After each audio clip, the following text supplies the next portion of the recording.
ಪರೀಕ್ಷಾ ತಯಾರಿ ಕೇಳಿ ಕಲಿ ಸಿರಿ ಪಬ್ಲಿಕೇಶನ್ ಬೆಂಗಳೂರು ಇವರಿಂದ.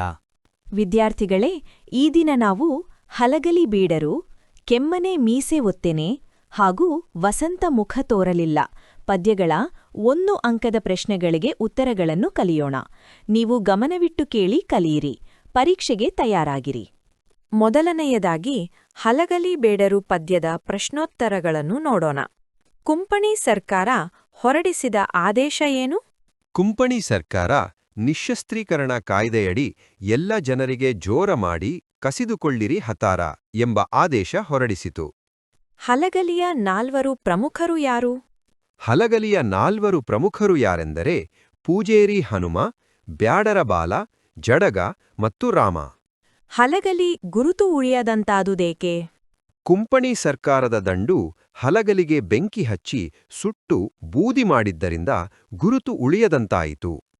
ಯಾವ ಘಟನೆ ಹಲಗಲಿ ಲಾವಣಿಗೆ ಕಾರಣವಾಗಿದೆ? ಹಲಗಲಿಯ ಬಂಟರ ಹತಾರ ಕದನದ ಘಟನೆ ಹಲಗಲಿ ಲಾವಣಿಗೆ ಕಾರಣವಾಗಿದೆ. ಹಲಗಲಿ ಗ್ರಾಮ ಎಲ್ಲಿದೆ? ಹಲಗಲಿ ಗ್ರಾಮ ಅಂದು ಮುಧೋಳ ಸಂಸ್ಥಾನದಲ್ಲಿದ್ದು ಇಂದಿನ ಬಾಗಲಕೋಟೆ ಜಿಲ್ಲೆಗೆ ಸೇರಿದೆ. ಈಗ ಕೆಮ್ಮನೆ ಮೀಸೆ ಒತ್ತೆನೆ ಪದ್ಯದ ಪ್ರಶ್ನೋತ್ತರಗಳನ್ನು ನೋಡೋಣ.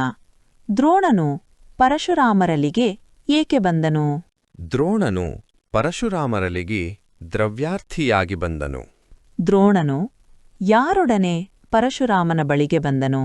ದ್ರೋಣನು ಅಶ್ವತ್ಥಾಮನೊಡನೆ ಪರಶುರಾಮನ ಬಳಿಗೆ ಬಂದನು. ಪರಶುರಾಮನು ದ್ರೋಣನಿಗೆ ಕೊಟ್ಟ ಪ್ರಧಾನ ಅಸ್ತ್ರಗಳು ಯಾವುವು? ಪರಶುರಾಮನು ದ್ರೋಣನಿಗೆ ಕೊಟ್ಟ ಪ್ರಧಾನ ಅಸ್ತ್ರಗಳು ವಾರುಣ, ವಾಯುವ್ಯ, ಆಗ್ನೇಯ, ಇಂದ್ರಾಸ್ತ್ರಗಳಾಗಿವೆ. ದೃಪದನು ಪಡಿಯರನಿಗೆ ಏನೆಂದು ಹೇಳಿ ಕಳುಹಿಸಿದನು? ದೃಪದನು ಪಡಿಯರನಿಗೆ ದ್ರೋಣನು ಯಾರೆಂದು ನಾನು ತಿಳಿಯನು, ಅವನನ್ನು ಹೊರಗೆ ತಳ್ಳು ಎಂದು ಹೇಳಿ ಕಳುಹಿಸಿದನು. ಈಗ ಪಠ್ಯಪೋಷಕ ಅಧ್ಯಯನದ ವಸಂತಮುಖ ತೋರಲಿಲ್ಲ ಪದ್ಯದ ಪ್ರಶ್ನೋತ್ತರಗಳನ್ನು ನೋಡೋಣ. ಪುಟ್ಟಪೋರಿ ಏನು ಮಾಡುತ್ತಿದ್ದಾಳೆ? ಪುಟ್ಟಪೋರಿ ಹೊರಗೆ ಮುಸುರೆ ತಿಕ್ಕುತ್ತಿದ್ದಾಳೆ. ಪುಟ್ಟಪೋರಿಯ ಅಮ್ಮ ಎಲ್ಲಿ ಮಲಗಿದ್ದಾಳೆ? ಪುಟ್ಟಪೋರಿಯ ಅಮ್ಮ ಗುಡಿಸಲಿನಲ್ಲಿ ಮಲಗಿದ್ದಾಳೆ. ಯಾರಿಗೆ ವಸಂತಮುಖ ತೋರಲಿಲ್ಲ? ಕಮ್ಮಾರನಿಗೆ, ಕುಂಬಾರನಿಗೆ, ನೇಕಾರನಿಗೆ, ಕೇರಿಯ ಮಾರನಿಗೆ ವಸಂತಮುಖ ತೋರಲಿಲ್ಲ. ಪುಟ್ಟಿಯ ಪ್ರಶ್ನೆಗಳೇನು? ಗುಡಿಸಲೊಳಗೆ ಬರಲು ವಸಂತ ಹೆದರಿದನೆ, ಹರಿದ ಚಿಂದಿ ಬಟ್ಟೆಗಳ ಕಂಡು ಅವನು ಮರುಗಿದನೆ ಎಂಬವು ಪುಟ್ಟಿಯ ಪ್ರಶ್ನೆಗಳಾಗಿವೆ. ಹಾಲುಗಲ್ಲದ ಹಸುಳೆ ಏನು ಮಾಡುತ್ತಿದ್ದಾಳೆ? ಹಾಲುಗಲ್ಲದ ಹಸುಳೆ ಮುಸುರೆ ತಿಕ್ಕುತ್ತಿದ್ದಾಳೆ. ಇಳೆಗೆ ಯಾವ ಸಂಭ್ರಮ ಬಂದಿದೆ? ಇಳೆಗೆ ಕಡಲು ಉಕ್ಕಿ ಹರಿಯುವ ಸಂಭ್ರಮ ಬಂದಿದೆ. ಬಾಲರವಿ ಎಲ್ಲಿ ಸೊರಗಿದ್ದಾನೆ? ಬಾಲರವಿ ತೂತುಬಿದ್ದ ಅಮ್ಮನ ಸೀರೆಯಲ್ಲಿ ಸೊರಗಿದ್ದಾನೆ. ವಸಂತ ಎಲ್ಲಿಗೆ ಬರಲು ಹೆದರಿದನು? ಕತ್ತಲೆ ಗವ್ವೆನ್ನುವ ಗುಡಿಸಲೊಳಗೆ ವಸಂತ ಬರಲು ಹೆದರಿದನು. ಪುಟ್ಟಿ ಏಕೆ ಮೂಕವಿಸ್ಮಿತಳಾಗಿದ್ದಾಳೆ?